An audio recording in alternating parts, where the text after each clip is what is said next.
Proseguono a Messina gli incontri per trovare una soluzione alla grave situazione di incertezza che si registra alla provincia regionale. Il 50% del personale è a rischio, visto che si profila lo spettro del licenziamento di 100 lavoratori precari. Sabato le organizzazioni sindacali, la RSU e la Deputazione Nazionale Regionale si sono incontrate presso il Salone degli Specchi di Palazzo dei Leoni per fare il punto sulla situazione.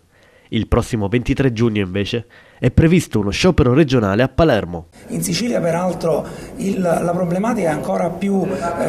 pesante, perché eventuali esuberi non si saprebbe come gestirli, perché abbiamo il problema del personale contrattista e noi abbiamo tutti gli enti locali che sono pieni con gli organici, quindi non ci sono posti dove riconvertire il personale eventualmente eccedentario delle province. La legge Del Rio è la dimostrazione che questo spreco in effetti non c'era,